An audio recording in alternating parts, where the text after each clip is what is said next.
This is Sky News at 10, our top story. Tensions in the pursuit of peace. Donald Trump accuses Volodymyr Zelenskyy of harming efforts to secure an end to the war in Ukraine. Here in Rome, a chance to say a final farewell to Pope Francis as the pontiff's coffin is moved to St. Peter's Basilica to lie in state for 3 days. A queue 8 hours long formed with more than 20,000 pilgrims flocking to pay their respects. He was laid facing us on his back, uncovered, so we could see him very, very clearly. And then we had just had a moment, a wonderful moment there, just say our own prayers. This is the scene this evening as mourners continue to file past the open casket.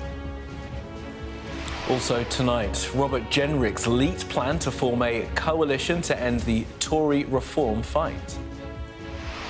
The owner of a paddleboarding company is jailed for 10 years over the deaths of 4 people. A new blood test using AI to detect cancer long before symptoms develop will be trialled on the NHS. And we will take a first look at tomorrow's front pages in our press preview from 10:30 right through to midnight.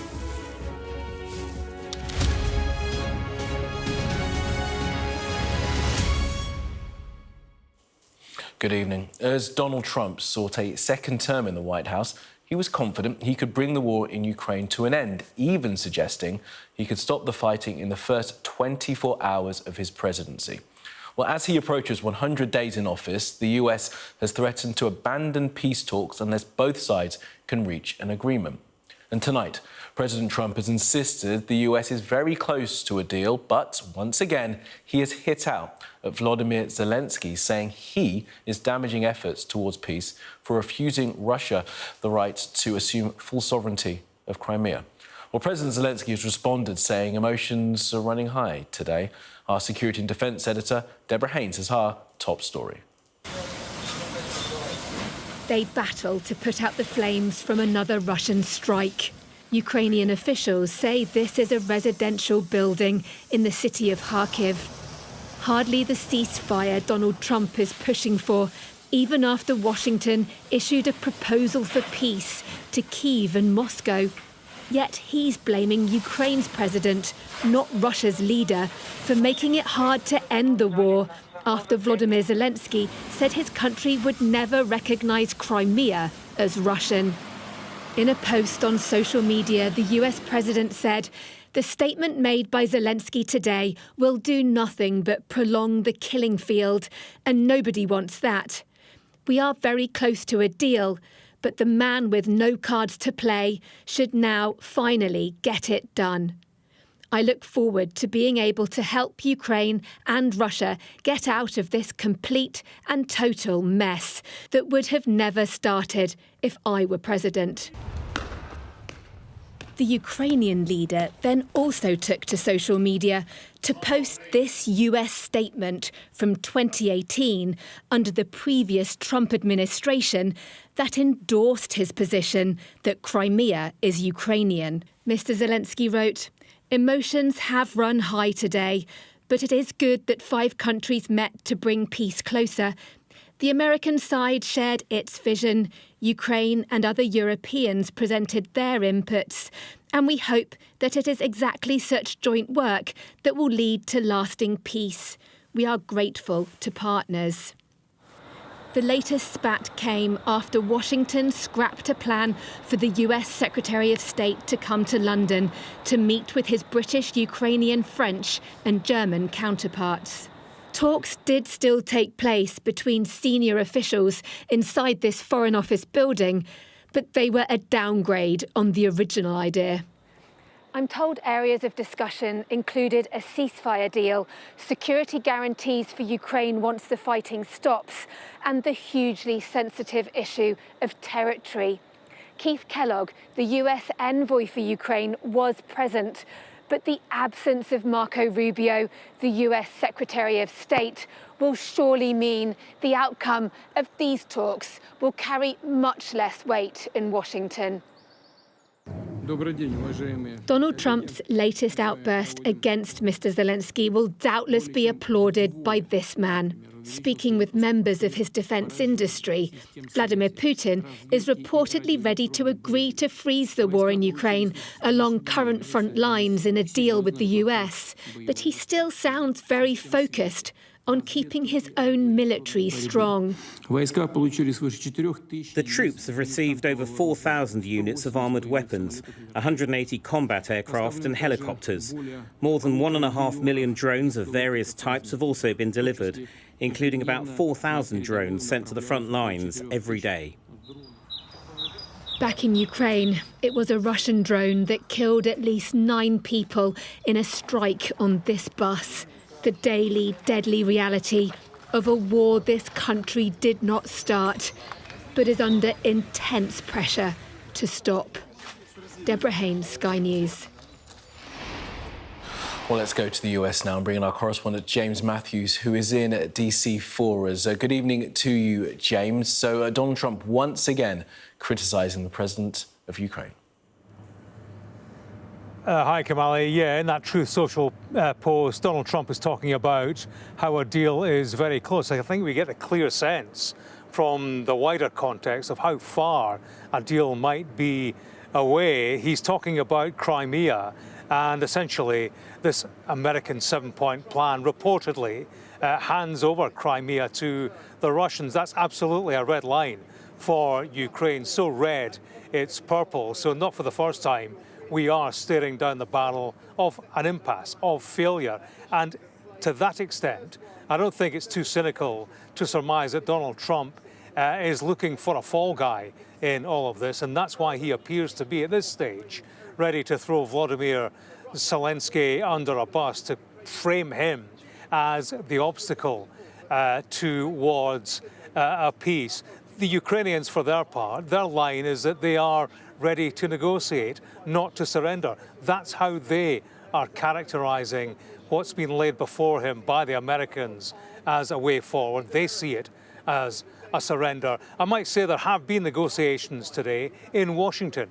The Ukrainian Prime Minister has been speaking to Scott Bessent, the Treasury Secretary, about investments, about reconstruction in Ukraine. So very much looking to the future, beyond the point of peace, if and when that comes. But of course, the problem is that between Washington and Kyiv, there are very different competing visions of what a peaceful Ukraine will look like. And for now, of course, we have both presidents in Kyiv and in DC engaging in foghorn diplomacy, denigrating each other from a distance. Donald Trump criticising Volodymyr Zelenskyy. Zelenskyy, for his part, today, reminding Donald Trump of the Crimea Declaration, reminding him on Twitter of a statement signed by his Secretary of State, Mike Pompeo, in 2018, when he spoke about Russia through its 2014 invasion of Ukraine and its attempted annexation of Crimea, sought to undermine a bedrock international principle shared by democratic states. So that's what Volodymyr Zelenskyy has been publishing on social media. That will offend Donald Trump's vanity. Mike Pompeo, of course, somebody with whom he is no friend. So, you know, in terms of a deal, whether or not we are close to a deal, it's plain to see that the key deal makers are some distance apart. James Matthews in DC, thank you for now. Well, good evening from Rome, where we are nearing the end of the first of 3 days of public mourning as Pope Francis lies in state in St. Peter's Basilica. The pontiff's open coffin was carried in a solemn procession this morning from his personal residence at the Casa Santa Marta guest house to the Basilica, where he will remain until his funeral on Saturday. Thousands of people have travelled to Vatican City to pay their respects, forming an 8-hour queue. The crowds still so long tonight that Vatican officials say they may have to extend the hours in which mourners can file past the coffin. Well, this is the scene now inside St. Peter's Basilica, where people are slowly filing past that open coffin, some queuing obviously for hours now, saying their own goodbye to Pope Francis, who died from a stroke at the age of 88 on Monday morning. Let's take a look back at today's events with Sky's Lisa Holland. From early morning, crowds began to gather to see Pope Francis returned to his people. Some had already started queuing in the hope of later passing by his open casket, including Rachel, John and Chris on a pilgrimage from Greater Manchester. They were scheduled to have had an audience with the Pope today. We've been so close that we just wanted to be fully part of it and just come and pay our respects. It's like one of the family. We just want to come and say thank you. We feel really privileged to be here on this day in history. Well, this is all about him. They've all come for Pope Francis. He was such a special, kind and inclusive man. At 9 a.m, the bustle of St. Peter's Square gave way to the solemnity of mourning. People straining to see as Pope Francis's coffin was carried up the steps of the Basilica. 2 days after the 88-year-old passed away suddenly from a stroke, his body was brought from his apartments at the Vatican to lie in state. In accordance with the wishes of a pope who championed the poor, his coffin rested not on a raised catafalque, but a simple platform.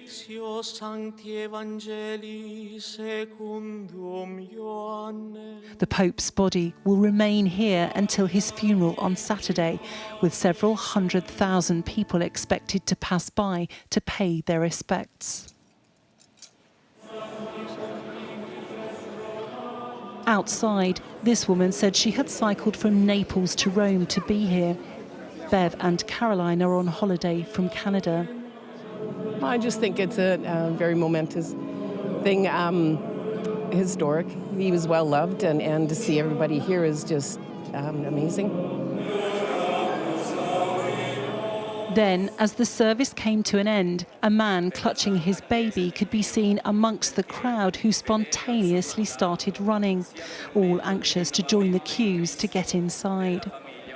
Throughout the morning, the crowds have grown. There are lines of people snaking in literally every direction, people coming from every side of St. Peter's Basilica with that one objective, just to get that moment to pay their respects to Pope Francis. How are you? Oh, yeah, amazing, good, amazing experience. Good, yeah. By early afternoon, Rachel, John and Chris, who we first saw this morning in the queue, had become some of the very first members of the public to pass by the coffin of Pope Francis. It's so calm and peaceful in there. Before that was that we all walked up towards the Pope's casket, and he was laid facing us on his back, uncovered, so we could see him very, very clearly. And then we just had a wonderful moment there, just say our own prayers, maybe less than a minute, but that's all it needed. The wait to file past the Pope's body grew to 8 hours long, with so many coming to commemorate a pontiff who famously was at his happiest amongst the people. Lisa Holland, Sky News, Vatican City. Well, there are currently 4 British cardinals, 3 of whom are young enough to vote in the conclave. A little earlier, I spoke to one of them, Cardinal Arthur Roach. I feel sort of stunned more than anything. Shocked less because we knew that he was very seriously ill when he went into hospital. And coming out, we also realised that this was just a matter of time. When he went into hospital, you know, when he was out of reach, you felt a little bit bereft, that it's almost like a family without a father. I recall the very first time I met him 13 years ago, and I realised immediately that I was talking to a very humble man. And on reflection, when I came away, I thought to myself, I think he thought that I was more important than him. And I believe that that has been true of nearly everything and everyone that he's met. I think one of his legacies, really, to the Catholic Church has been the reminder to all of us that the most important thing is first of all, our closeness to God, and that God isn't far away, and he's not choosy about people. You know, no matter what you think of yourself, no matter how unchristian or ungodly you may think of yourself, that doesn't really matter to God, because in his eyes we are what he created out of a great depth of love for the human race. Well, my colleague Barbara Serra is here with me, and Cardinal Roach said to be one of the most influential Englishmen to work at the Vatican for many years. He told me that Pope Francis was wonderful to work for. He went off to another meeting of cardinals, 103 of them there, in which we then subsequently learnt more about the funeral and more about the procession to the site of burial. So what we learned about the funeral is going to be 1.5 hours long. And remember that Pope Francis wanted a simpler ceremony, a simpler funeral. A lot of the people gathered here in the queue, I have to say, I was just in St. Peter's Square about half an hour ago, and there are queues to join the queue. And they're expecting an 8-hour wait at least before getting in. About 8 p.m. we heard that 20,000 people, just around that, had managed to go in and pay their respects for the Pope. Many more people waiting. We're still waiting to hear from the Vatican whether they will decide to extend the opening hours to the Basilica. It's meant to close at midnight, so in about half an hour. So we haven't had confirmation of that yet. But what we have had an indication of is the route that the procession will take. Because remember, this is going to be a slightly different funeral, because it is very unusual for popes to be buried outside of the Vatican, whereas we know that Pope Francis wants to be buried in Santa Maria Maggiore, which is about a 20-minute drive east of the Vatican. So we've had an indication of what the procession might be. The Vatican has said it's going to be a very slow procession from here after the funeral through the streets of Rome. They've obviously had to coordinate with the Italian authorities, because the Vatican and Italy are two separate states, as we know. And I think what we're going to see is quite a lot of people that perhaps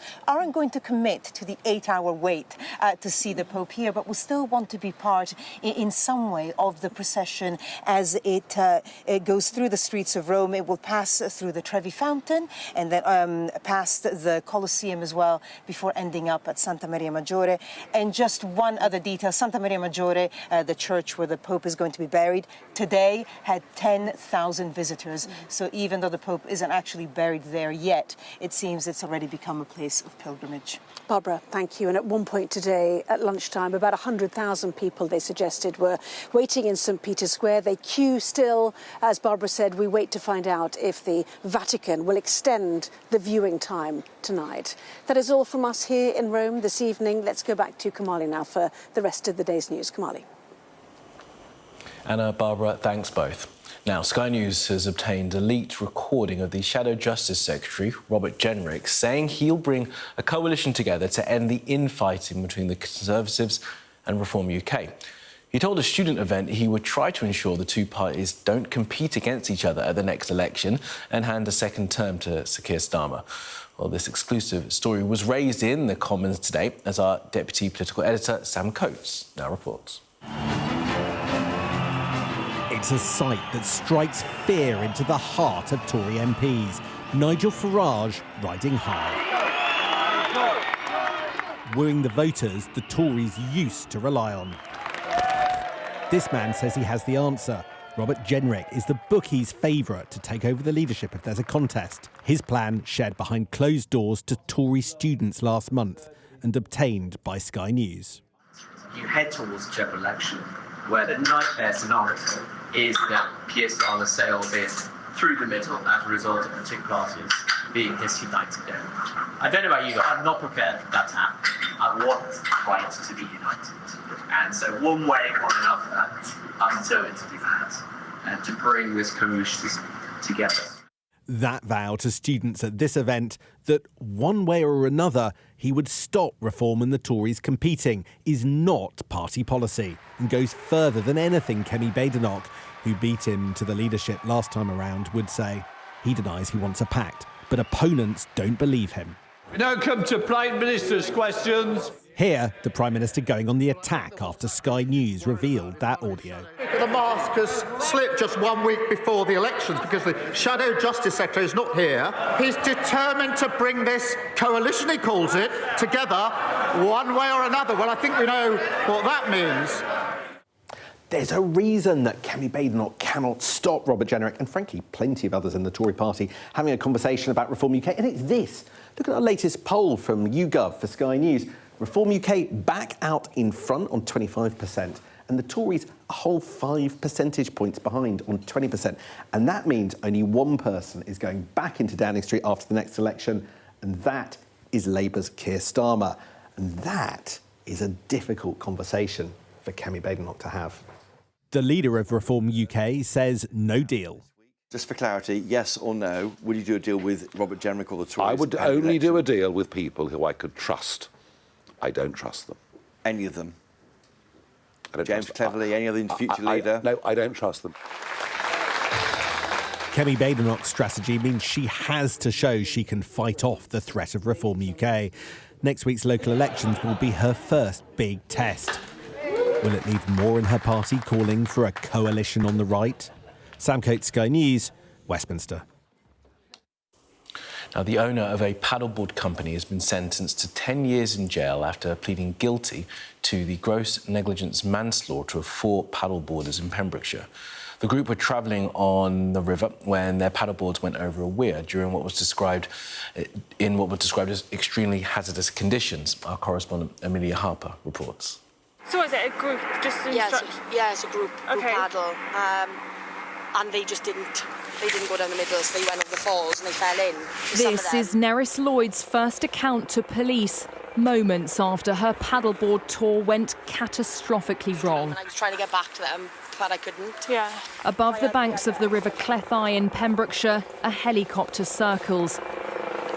Called just minutes after she led a group into dangerous waters in October 2021. Nicola Wheatley, Andrea Powell, co-instructor Paul O'Dwyer and Morgan Rogers drowned after getting into difficulty. And it was the fault of 39-year-old Lloyd, sentenced to 10 years and 6 months in prison for gross negligence manslaughter. You chose to lead the group over a weir in conditions that could not have been more treacherous, placing all of them in extreme danger. Neither you nor Paul were qualified to lead such a tour, and your whole approach to basic health and safety was abysmal. This was where the group entered the river, a dangerous current sign visible. Despite recent flood and weather warnings, Lloyd guided the group towards a weir, a barrier for controlling river flow. The water moved over its top at 2 tons per second, trapping the paddleboarders, including Paul O'Dwyer, who tried to save them. For the families left behind, unimaginable grief. Any sentence served by Nerys in prison will never ease the pain of losing Nicola, and our lives will never be the same again. The impact she has had on our lives is beyond words. Lloyd failed to take consent forms and, crucially, next of kin details. I can never forgive Nerys Lloyd for what she has taken from me. Though Nerys Lloyd's negligence, it was over 12 hours before I was informed of Morgan's death. Even then, it was another 12 hours before I formally identified her myself. And as the victims' families come to terms with their loss, Lloyd faces years in prison. To consider how her paddleboarding trip, lasting just minutes, had lifelong consequences. Amelia Harper, Sky News. Well, the Chancellor of the Exchequer is in Washington meeting fellow finance ministers, as well as trying to secure a trade deal with the United States and promising to stand up for Britain's national interest. It comes after the IMF slashed growth forecast for the UK yesterday in the wake of Donald Trump's tariffs. Well, we're confident that we can secure an agreement with the United States. We're not going to rush a deal. We want to get the right deal in our country's national interest. It's clear that the United States also want to secure an agreement with the UK, which reflects the huge strengths our economy has, the political and financial stability that Britain is able to offer, as well as being a country that is open to business, investment and to trade. So we'll continue those discussions, But I'm really clear that we will only sign a deal if it is in our national interest to do so. That is the red line for this government. So we've always been really clear that we're not going to be watering down standards in the UK.